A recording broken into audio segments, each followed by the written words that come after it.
Wait, Galactus was about to eat a baby? Yeah, you heard that right. Marvel's Fantastic Four just hit the theaters, and the ending, plus those post-credit scenes, are nothing short of massive. We're not just talking about a few teases. This movie literally launches us headfirst into Avengers, Doomsday, while reintroducing Galactus, Silver Surfer, Doctor Doom, and even a new twist on Franklin Richards that's going to change everything. So, here's what really went down, and what it all means for the future of the MCU. And real quick, if you're into breakdowns like this, hit that subscribe button and tap the bell. We go deep on Marvel, DC, and everything in between. And trust me, you're gonna want to be here for what's coming. At the end of the movie, Galactus shows up, and for a while, Marvel makes you think they're really about to let him consume a baby. Franklin Richards, to be exact. But then, we learn the truth. It's not destruction he's after. It's a merge. Galactus isn't trying to end Franklin. He's trying to become one with him, because he senses what Franklin is destined to become. And comic fans, you already know, Franklin Richards is one of the most powerful beings in the entire Marvel multiverse. Straight from the comics, especially Jonathan Hickman's run, Franklin eventually merges with a past version of himself, becomes ultra-powerful, and literally resurrects Galactus just to make him his herald. In another story, History of the Marvel Universe, he and Galactus are the last two entities alive at the end of time. And in that moment, Franklin fuses with Galactus, becoming the next Hunger, the next Galactus. So, yeah, Galactus wanting to jumpstart that transformation early, that tracks. But there's a twist. In the MCU, Franklin wasn't just gifted powers, he was born with the Power Cosmic. That's the same energy Galactus uses, the same power he gives to his heralds. And Galactus, instead of making Franklin his herald, wants to merge and evolve, end his own cycle, start a new one. But the Fantastic Four aren't about to let that happen. They team up with Silver Surfer, or rather, Shalla-Bal, this universe's take on the Surfer, and together they force Galactus through a portal to the far edge of the 828 universe. Not 838 to 828, which is a direct nod to Jack Kirby's birthday, November 28th. Galactus survives, and so does Shalla-Bal, but they're now stranded on the other side of the multiverse, leaving Earth and Franklin safe for now. And that's when Marvel hits us with a major jump. 4 years into the future. Franklin's older. The world now calls them the Fantastic Five. And the baby who was almost eaten by a cosmic god is now officially part of the team. Even as a toddler, his presence has changed everything. There's a powerful moment where Sue Storm is reading to Franklin. She picks up Origin of Species by Charles Darwin, and comic fans will recognize the significance. This is a direct nod to Franklin's mutant identity, his X gene, and how he represents the next stage of evolution.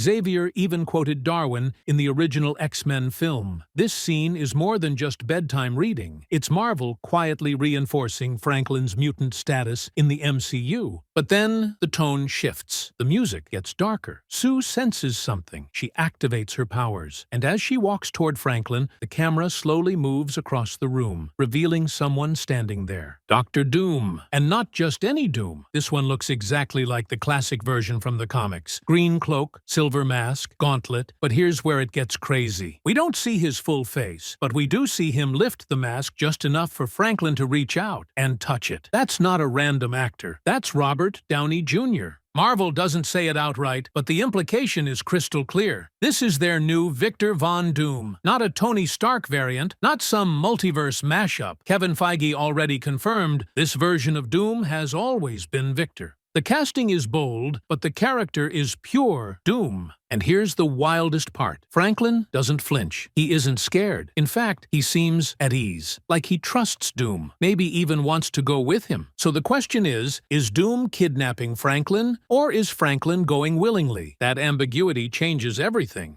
Doom isn't just being set up as the next big villain. He's being built as a complex force, someone who may actually have Franklin's trust. And that adds a whole new dimension to what's coming next. And hey, real quick before we dive deeper, if you're into cinematic breakdowns, Marvel deep dives, and figuring out what all these crazy endings mean, make sure you subscribe and tap the notification bell. We're covering every twist, every reveal, and every multiversal moment. Now, back to it. That final scene scene with Doom and Franklin? It turns out it's the real reason the Fantastic Four showed up in the Thunderbolts post-credit scene. They're not just traveling for fun. They're chasing Doom across the multiverse. They're trying to get Franklin back, and that sets the stage for Avengers: Doomsday. Now let's talk about the second post-credit scene. This one's more lighthearted, but it's packed with callbacks. We cut to Franklin watching TV in the living room, and what's playing? A brand new, retro-style version of the 1967 Fantastic Four animated series. It's been updated just for this movie, but it looks and feels exactly like the old show. And finally, we get it. Ben Grimm, the Thing, says the line everyone's been waiting for. It's clobberin' time. He's been dodging that line the whole movie, claiming it was only something the cartoon version of him said. And now, full circle, we hear it in animated form. We even see classic villains like Red Ghost, Mole Man, and others show up. Some of them, like Mole Man, were mentioned earlier in the film, with the backstory that he eventually became their ally. And, yep, Herbie the Robot shows up in the cartoon, even though he didn't debut until the 1978 animated series. Marvel's mixing timelines, but it's all in good fun. Then,